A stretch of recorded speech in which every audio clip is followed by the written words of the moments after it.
सुप्रभात बच्चों, आज आपकी हिंदी साहित्य का टर्न है। तो सभी बच्चे आज अपनी पुस्तक निकालेंगे क्योंकि आज हमें पुस्तक में पढ़ना है।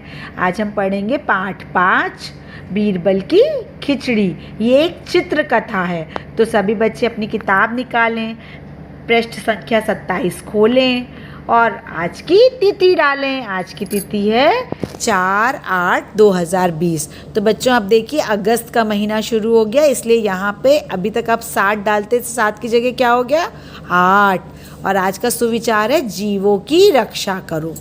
बच्चों बहुत ही मज़ेदार कहानी है, आपने भी पढ़ा होगा या सुना होगा, आपके घर के बड़ों ने सुनाया होगा। अकबर और बीरबल के किस्से। आपको पता है अकबर कौन थे? अकबर एक मुग़ल सम्राट थे जिनका महल है दीवाने खास, जो फतेहपुर सीकरी में है। आगरा के पास फतेहपुर सीकरी है, वहाँ पे। और इन्होंने बहुत, अजमेर में इनका बहुत बड़ा महल है। तो अकबर बहुत बड़े राजा थे, ठीक है। और उनका जो मंत्री था वो था बीरबल, और वो भी बहुत बुद्धिमान था, बहुत चतुर था, राजा की बहुत हेल्प करता था। राजा हमेशा बीरबल को अपने साथ रखते थे। तो उन्हीं के किस्से में एक आज का किस्सा भी है, ठीक है। आज हम पाठ पढ़ना शुरू करते हैं। जो भी कठिन शब्द होंगे वो आपके ये देखिए लाल रंग से लिखे हुए हैं, ठीक है। और अगर नहीं तो हम ब्लू पेंसिल से और भी लगाते जाएंगे जहाँ जहाँ कठिन शब्द होंगे। बहुत ध्यान से कहानी सुनेंगे। एक बार बादशाह अकबर के दरबार में, दरबार मतलब होता है कोर्ट, है ना, जो राजा के महल में दरबार होता है ना। अभी आपने महाभारत रामायण देखा था, उसमें दरबार था, राजा बैठते थे। गरीब ब्राह्मण आया। देखिए ब्राह्मण को अंडरलाइन कर लीजिए, ये स्पेलिंग थोड़ी कठिन है, इसको आप अच्छे से ध्यान से पढ़ेंगे। ब्राह्मण, है ना, ब्राह्मण सहायता मांगने आया।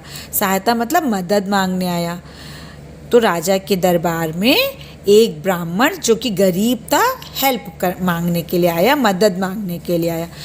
देखिए ब्राह्मण है, ये ब्राह्मण है और ये राजा अकबर है। अब ब्राह्मण देखिए क्या कह रहा है, हुजूर मेरी बेटी की शादी है, लेकिन मुझ गरीब के पास उसकी शादी करने के लिए धन नहीं है, कृपा करके मेरी सहायता कीजिए।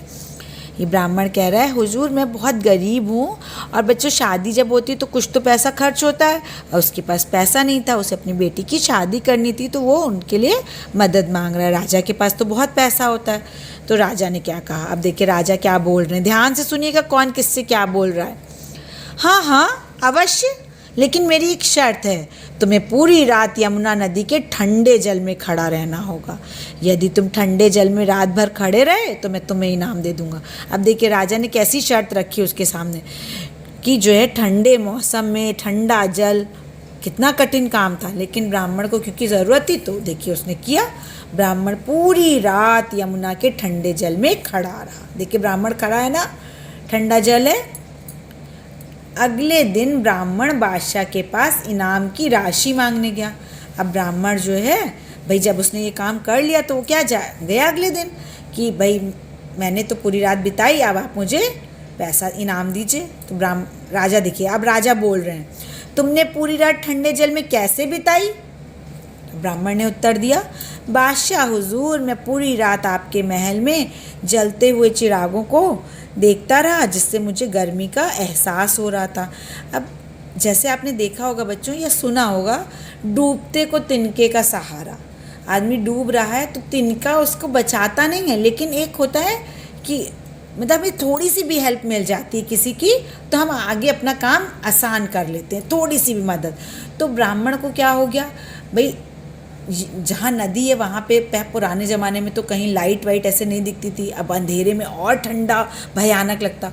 तो उसने ध्यान अपना केंद्रित किया, जो राजा के महल में चिराग जल रहे थे। चिराग मतलब लालटेन जलती है महलों में, पहले जलती थी, तो वो उसको देखता रहा। उसे लग रहा था कि वहाँ से रोशनी आ रही है। कभी कभी आपने देखा होगा लाइट चली जाती ठंड में और बल्ब जलता है तो आपको लगता है हाँ गर्मी मिल रही है, मिलती नहीं है गर्मी, लेकिन हमें ऐसा फील होता है। तो ऐसा ही उसको भी फील हुआ। तब राजा ने क्या उत्तर दिया, तब तो तुम्हें पुरस्कार पाने का कोई अधिकार नहीं है। तुम ठंडे जल में इसलिए खड़े रह सके क्योंकि तुम्हें महल के चिरागों से गर्माहट मिल रही थी। जाओ, मैं तुम्हारी कोई मदद नहीं कर सकता। अब राजा ने कहा तुम्हें कोई हक नहीं है पुरस्कार पाने का, तुम्हें वो चिराग जो मेरे थे उससे तुम्हें जो है हेल्प मिल रही थी, तो इसलिए तुमने अपने प्रयास तो कोई किया नहीं खड़े रहने में, अब तुम्हें जो है पैसा नहीं मिलेगा, इनाम नहीं मिलेगा। तो अब देखो उस दरबार में अकबर भी थे, ब्राह्मण भी था और बीरबल था। बीरबल ने ये सुना तो उसे कैसा लगा। दरबार में उस समय बीरबल भी मौजूद थे। उन्हें गरीब ब्राह्मण के ऊपर बहुत दया आई और बादशाह के निर्णय पर बहुत गुस्सा आया। बीरबल ने ब्राह्मण की सहायता करने का निर्णय लिया, है ना। उसने निर्णय लिया कि मैं तो ज़रूर सहायता करूँगा, इन्होंने जो इसके साथ ऐसा किया उसे अच्छा नहीं लगा।